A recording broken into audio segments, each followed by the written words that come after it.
మీ మోకాల నొప్పులకు ఎటువంటి సర్జరీ లేకుండా ఎపియాన్ పెయిన్ క్లినిక్ అందిస్తున్న అత్యాధునిక చికిత్స.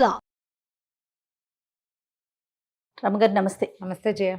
రమగారు, మోకాళ్ళ నొప్పులండి వయసుతో సంబంధం ఉండట్లేదు, పెద్ద చిన్న తేడా లేదు. మెట్లు చూస్తే భయపడిపోయే రోజులు కూడా వచ్చేసాయండి. అవును, ఎక్కడన్నా లిఫ్ట్ ఉంటే బాగుండు అని, లేకపోతే కింద కూర్చొని లేవాలన్నా. ముఖ్యంగా రమగారు, టాయిలెట్స్ ఇండియన్ అంటే కళ్ళల్లో నీళ్ళు వచ్చేస్తున్నాయి. అట్లా అలవాటు పడిపోయాం వెస్ట్రన్కి. సరే, అది తర్వాత సబ్జెక్ట్ అనుకోండి. కానీ ఈ మోకాళ్ళ నొప్పులతో మెయిన్ సమస్య అయిపోతుంది. ఏమన్నా ఇంటి చిట్కాలు ఏమైనా ఉన్నాయా, గృహ వైద్యం? దీని ముందు బేసిక్ థింగ్ ఒకటి మాట్లాడుకోవాలి. చెప్పండి. కాళ్ళ మీద కూర్చోవడం అలవాటు తప్పించేసాం మనం. 100% అండి కదా. అవును, చక్కగా ఇట్లా 2 మోకాళ్ళ మీద కూర్చొని చేసుకునేవాళ్ళు, పని చేసేవాళ్ళు. అట్లా గొంతు కూర్చుని బట్టలు ఉతికేవాళ్ళు. అవును, ఆ పనులు మానేసాం. అది మనం ఇండియన్ టాయిలెట్స్ సిస్టమ్ మానేసేసరికి అదొకటి పోయింది. అది అలవాటు చేసుకోవాలి జయ. ఇండియనా? ఖచ్చితంగా ఉండాలి. ఆ కింద కూర్చుని లేస్తేనే మనకు వెన్నెముకకు కానీ, మోకాళ్ళకు కానీ, పాదాలకు కానీ శక్తి, బలం వస్తాయి. ఎప్పుడైనా చూడు, ఆహారంతో బలం వస్తుందా? రాదు కదా. శక్తి దేని వల్ల పెరుగుతుంది? ఎక్సర్సైజ్ వల్ల పెరుగుతుంది. అవును. ఇప్పుడు మన మోకాళ్ళ నొప్పులు చిన్న ఏజ్లోనే కనపడుతూ ఉంటాయి. అరిగిపోయినాయి అంటారు. ఈ అరిగిపోవటానికి బేసిక్ ఏంటంటే, ఈ తొడకండరం చుట్టూతా ఉన్న కండరాన్ని మనం వాడడం మానేయటం. అవునండి. మోకాళ్ళ నొప్పుల కారణం మొదట అరిగిపోవటమే కాదు, వాడకపోవడం, చుట్టూతా ఉన్న కండకి పని లేకపోవటం. ఆ కండగని కనుక మళ్ళీ పని చేయిస్తే కొన్ని ఎక్సర్సైజులతోటి మోకాలు ఆటోమేటిక్గా సర్దుకుంటుంది. చిన్న ఏజ్లో ఎవరికో అరిగిపోతాయి జయ, అందరికీ అరిగిపోతాయా? అదే కదా. కదా. పైగా మన లైఫ్ స్టైల్ ఏంటంటే, మనం ఈ కీళ్ళు అరిగిపోయే రకపు ఆహార పదార్థాలను పుష్కలంగా తీసుకుంటాం. అందులో కార్బనైజ్డ్ డ్రింక్స్ మెయిన్. మనం ఏ చిన్న పార్టీ, ఎవరు నలుగురు కలిసినా ముందు కోకు తాగేసేయాలి. మన జీవితాల్లోకి థమ్సప్లు, కోకులు ప్రవేశించాకే మోకాళ్ళు అరిగిపోవడం ఎక్కువైపోయింది. అన్నిటికంటే ఎక్కువ వాడబడే కీళ్ళు కాళ్ళ కీళ్లే కదా. అవును. వాటికి సరైన వాడకం లేక అక్కర్లేని పదార్థాన్ని తీసుకోవడంతో అరిగిపోతాయి. డాక్టర్లు పాపం చెవిని ఇల్లు కట్టుకుని చెప్తారు, ఆ డ్రింకులు తాగబోకండి, ఇవి తాకండి, ఇవి చేయబోకండి, బాగా ఎక్సర్సైజ్ చేయండి, నడవండి, పరిగెత్తండి అని. వన్స్ మోకాలు నొప్పి వచ్చాక మనం కింద కూర్చోవడం మానేస్తాం. అస్సలు ఇంకా వర్స్ అయిపోతుంది. అవును, ఇంకా చెడిపోతుంది. ఇప్పుడు ఓ తలుపు అది కిర్రు అంటుంది అనుకో, తీయడం మానేసాం. కొన్నాళ్ళకి ఓపెన్ అవడం మానేస్తుంది. అది ఏం చేయాలి? దానికి నూనె పోయాలి. ఓ నూనె చొక్కేసి దాన్ని బాగా 10 సార్లు కదిపితే నూనె లోపలికి వెళ్ళి స్మూత్ అవుతుంది కనీసం కదా. ముందు నూనె మసాజ్ చేయడం ప్రాక్టీస్ చేయాలి. స్టార్టింగ్ స్టేజ్లో ఎందుకో మోకాళ్ళు కిరికిరమంటున్నాయి, మోకాళ్ళు నొప్పులు వస్తున్నాయి అంటే డాక్టర్ దగ్గరికి పరిగెత్తడం, తర్వాత పరిగెత్తి మొదట మనం ఎక్సర్సైజ్ సరైనది ఇవ్వట్లేదు అనేది తెలుసుకోవాలి. మొట్టమొదట మోకాళ్ళు స్టార్టింగ్ పెయిన్స్ అప్పుడు ఏం ఎక్సర్సైజ్ చేయాలో నేర్చుకోండి. 3-4 రకాలు ఉన్నాయి, చిన్నవి. మనం ఈ తొడ చుట్టుతా ఉన్నటువంటి, మోకాలు చుట్టుతా ఉన్న తొడ కండరము, పిక్క కండరము 2 జాయింట్లో కదా మోకాలు ఉండేది కదా. ఆ 2 కండలకి పని చెప్పటం, దానివల్ల మోకాలికి బలం వస్తుంది. రెగ్యులర్గా ఆయిల్ మసాజ్ చేయటం. తీవ్రమైన నొప్పి ఉంటే డాక్టర్ తప్పడు. స్టార్టింగ్లో ఎర్లీ 30sలోనే మనకి మోకాళ్ళ నొప్పులు వస్తుంది. నా మోకాళ్ళ నొప్పులు వచ్చేసినా నాకు కీళ్ళు అరిపోయి నేను చెప్పుకోవడం ఫ్యాన్సీయా? మనం ఎందుకు పనికిరాము అని చెప్పుకోగలమా ఈ సెంటెన్స్? అది బాధ కదా. నేను గుడ్ ఫర్ నథింగ్ అని మనమే చెప్పుకోవాలంటే ఎన్నిసార్లు చెప్పుకున్నాం సిగ్గు లేకుండా? అదే కదా. సిగ్గుపడకుండా ఎన్ని మాటలు చెప్పుకోగలుగుతాం? నాకు మోకాళ్ళ నొప్పులని చెప్పద్దు, దాన్ని పోగొట్టుకునే ప్రయత్నం చేయండి.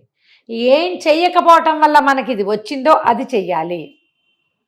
మాత్రలు మింగేసి నొప్పులు పోగొట్టుకుందాం అనుకోవద్దు.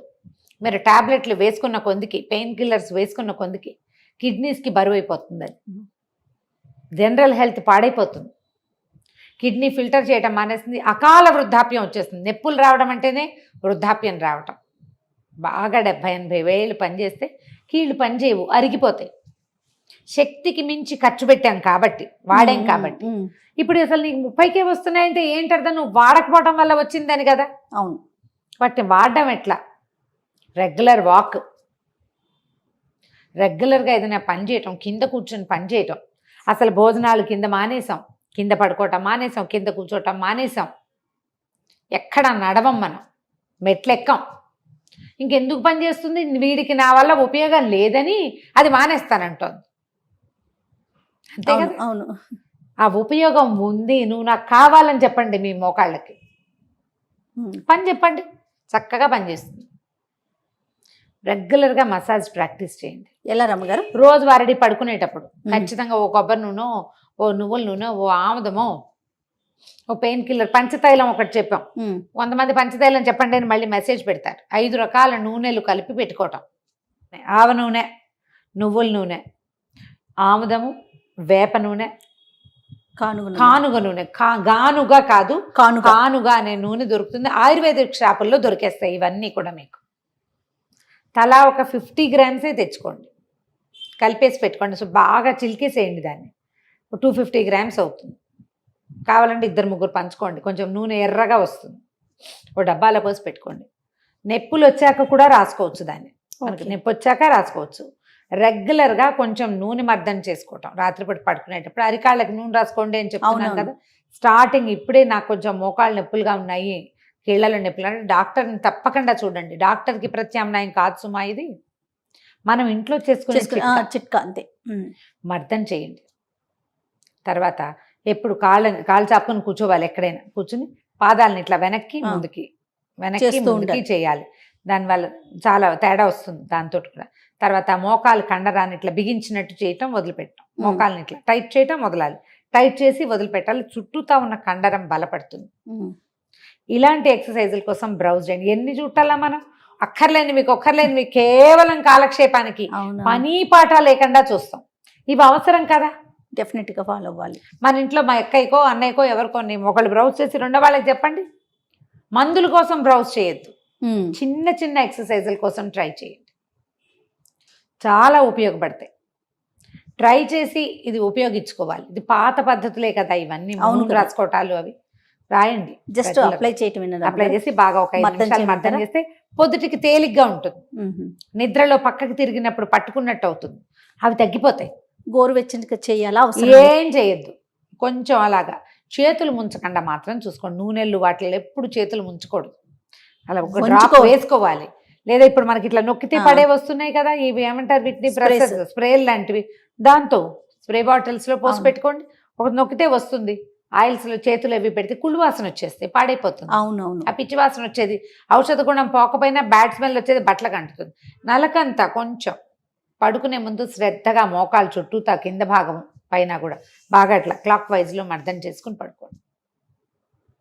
పెద్దవాళ్ళకి అవసరమైతే మర్దన చేయండి, మంచి ఉపయోగం వస్తుంది. ప్రధానంగా ఏంటంటే కండరాలని వాడండి. కింద కూర్చోవటము, మెట్లు ఎక్కటము, నడవడము, పరిగెత్తటము, ఎక్కడికైనా గబుక్కుని కాస్త పైకి ఎక్కాల్సి వస్తే ఎక్కటం, ఓ 4 అడుగులు వేయాల్సి వస్తే వేసేయటం, అది మనకి ప్లస్ అవుతుంది ఆరోగ్యానికి.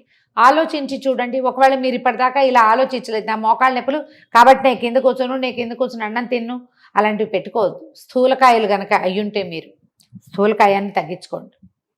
స్థూలకాయ మోకాళ్ళ నొప్పులు చూపిస్తుంది. మోకాళ్ళ నొప్పులకు ప్లస్ ఏంటంటే స్థూలకాయ. అవునవును. మీరు డయాబెటిక్ కనుక అయ్యుంటే మరి అది కూడా కొంత కారణం అవుతుంది. సో వీటన్నిటినీ కంట్రోల్ చేసుకుంటే మనం జీవించి ఉన్నంత కాలం మనతో ఉండవలసిన మన స్నేహితుడైన మన మోకాలి కీలుని బాగా ముద్దుగా చూసుకోండి. ఖచ్చితంగా అండి. తప్పకుండా రమ్మగారు. నమస్తే. నమస్తే.